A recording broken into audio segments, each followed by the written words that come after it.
Ever imagine what is similar to a high-end ramp walk in Europe to a cobbler sewing a shoe in a small town district in Maharashtra, a place with rich cultural heritage situated in a vibrant country? Yes, it is the Kolhapur slippers which unite them. Suddenly you go to Europe and you see in a showroom a sandals for $600 and something strikes you. Hey, I've seen this one. This is a classic. Yes, this is not some hypothesis which I am talking about. This is what exactly happened in May 2026 when Prada introduced its own line of slippers which were similar to our very own Kolhapuri slippers. These Kolhapuri slippers is not just a slipper. It is a story which whispers for thousands of years, which is passed on from one generation to the other, and a story of meticulous artisan craftsmanship.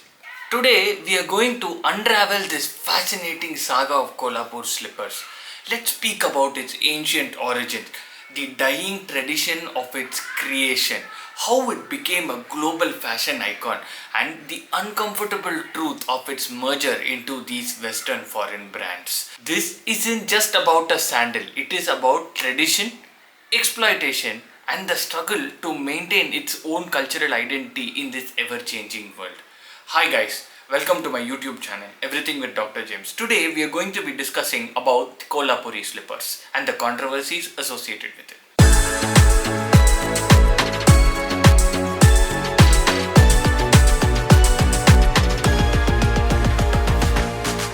The high-stake environment of the Milan Fashion Week, which is the global epicenter of fashion and innovation. In this Paris summer wear 2026 menswear, Prada showed an exquisite feature of aesthetic style and innovation. Of all the dress and slippers and shoes they showed, something stood out. A slipper which is flat with tan leather made of these characteristic toe loops and straps which are characteristic of the Indian traditional Kolhapuri slippers. Especially these toe loops are characteristic of Indian footwear.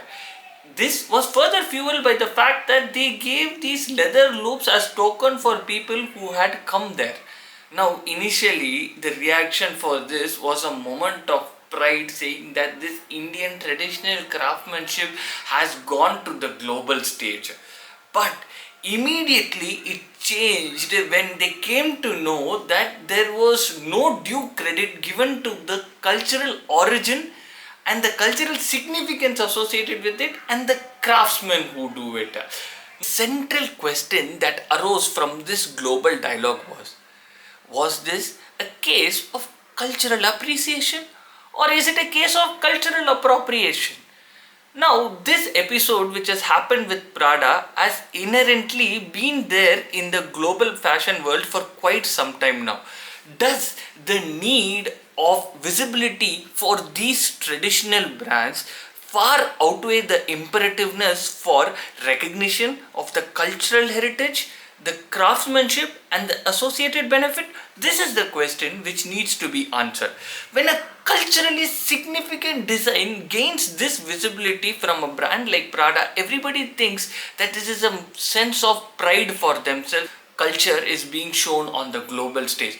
But when it does not come with the recognition about that particular culture, craftsmanship, and that particular craftsmanship does not get any benefit from it, this positive effect of the visibility gets clearly negated.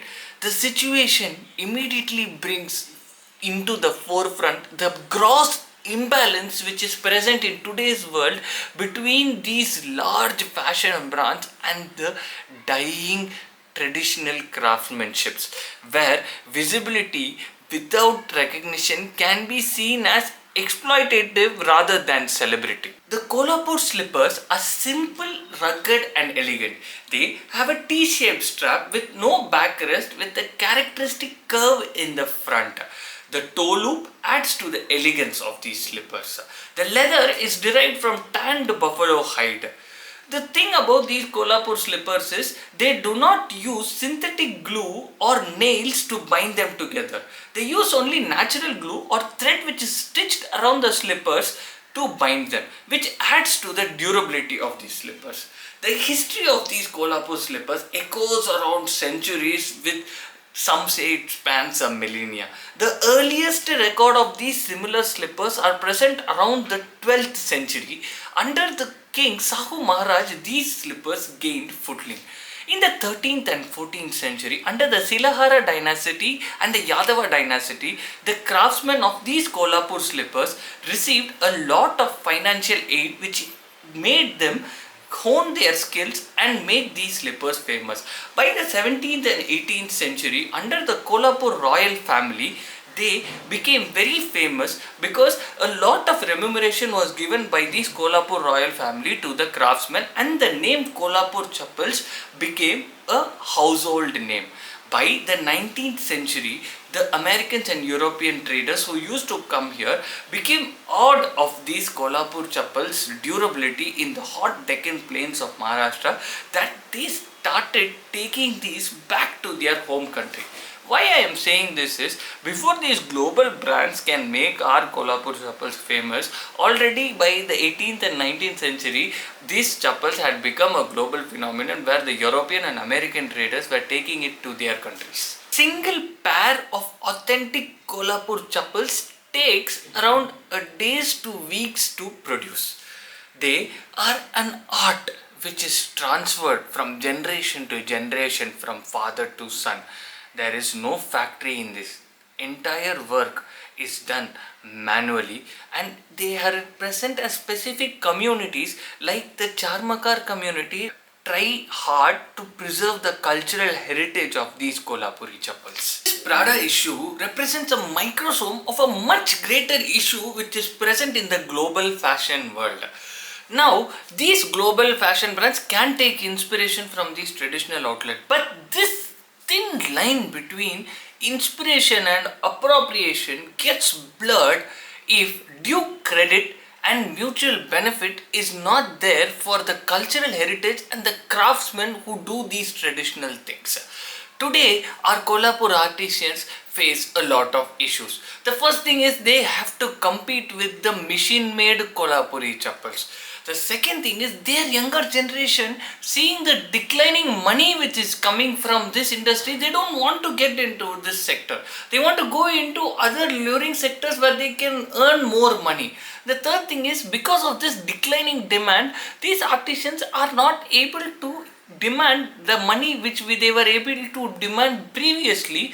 Now, because of which this is slowly a dying industry which needs to be saved. Controversies like these can bring a fleeting moment of global attention for these traditional brands, but it does not go into tangible benefits unless appropriate benefits and credits are given to them by these global brands. What is the future for these Kolhapuri chappals?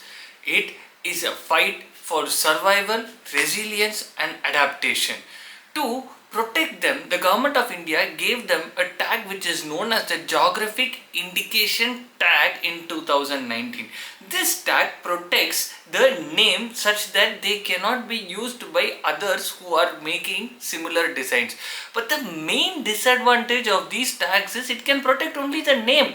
The design cannot be protected, and anyone else can use the same design and they can put them out in the market with a different name, which is becoming a major disadvantage of this geographic indication tag.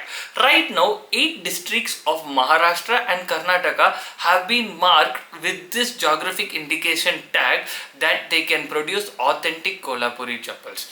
The second thing which the government and other NGOs are trying to do is they are trying to bring in more money such that these artisans can run their families comfortably and get the appropriate remuneration they deserve.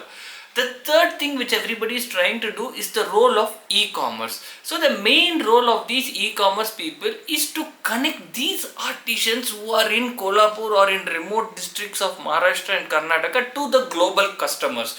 So what happens is, if this is done properly, the middlemen are avoided, because of which the appropriate remuneration can be given in a very systematic way to our artisans. After much backlash in social media regarding these chappals, Prada finally issued a clarification saying that the inspiration of these chappals are from an Indian footwear handmade with centuries of cultural heritage.